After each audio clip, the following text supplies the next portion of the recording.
And I wanted to call out a statistic that one of my producers brought to us, Omar. He said it was 11 years ago today that Jon Favreau and Robert Downey Jr. kicked off the Marvel Cinematic Universe with Iron Man. Would you have ever thought that this particular franchise, Anthony, would have done this superbly? No. I mean, look, we were there in the theater when they kicked this off. We remember the moment where we saw that first Iron Man movie. We were wowed by the film. We were really inspired by the reinvention of the superhero genre that they had pulled off with Iron Man. And we never imagined we'd be a part of it someday.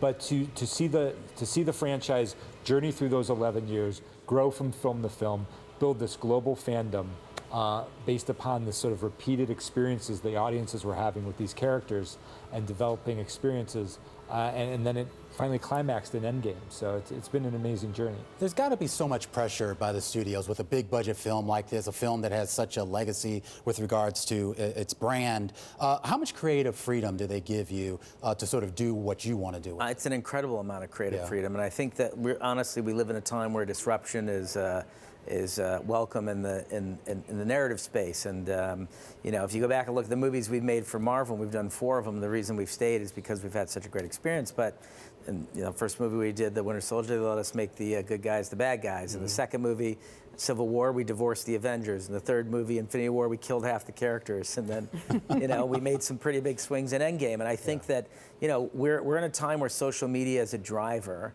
behind content. And if you generate conversation on social media, if you take risks, there's a ratio between the amount of conversations that are being had versus the amount of box office you get.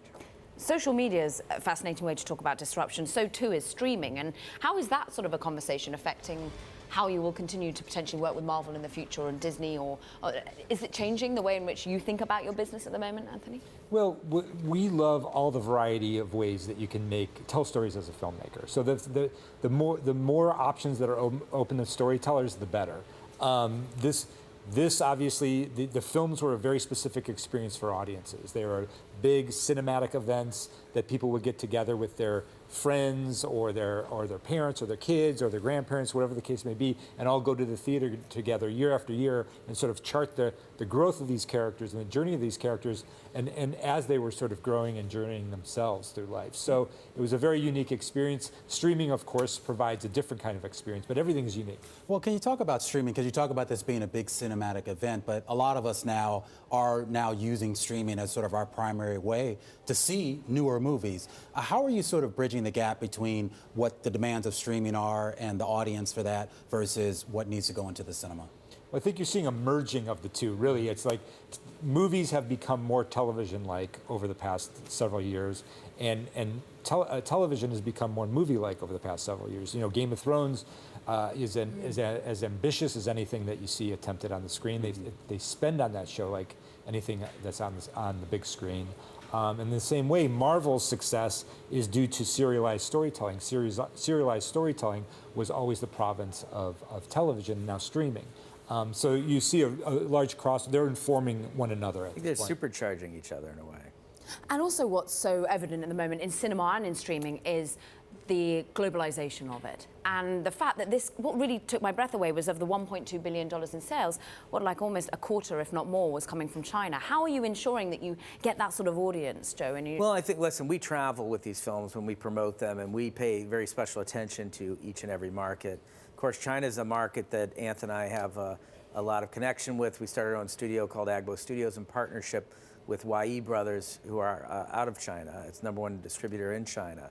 So we have a very close relationship with the Chinese market, and I think it's important to make sure that you know, as filmmakers, that you pay attention to the global market, because it is delivering on an incredible level for us right now. And we have, over the last 4 films, traveled the world and, you know, probably been to 10 to 12 different markets in support of these movies. And with regards to the global market, I mean, Endgame and a lot of movies now are actually released at the same time in North America as they are in Asia and in Europe, right? Yep. So how does that affect? Well, I think for a movie like this, it's literally required, because there are a lot of secrets in this movie, and if one market gets it ahead of another market, the other market, I think, is going to feel left out.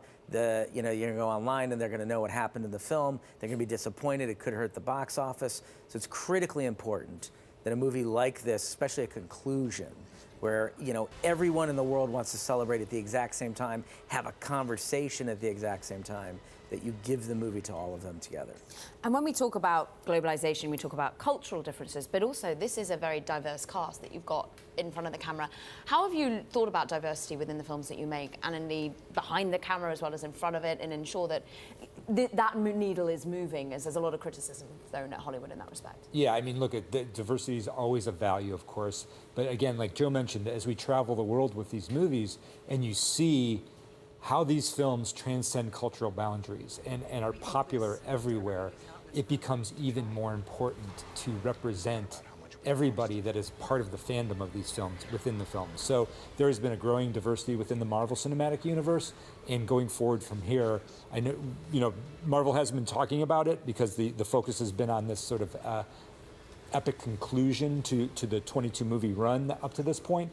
But going forward, Marvel will become even more diverse. What do you think is, what are you sort of working on next? I mean, what's your next ambition here? So we are going to take a little break from Marvel. We've had an amazing experience with them with Disney. Disney is best in class for distribution, and it's really a phenomenal place to work. But we're going to tell a smaller story.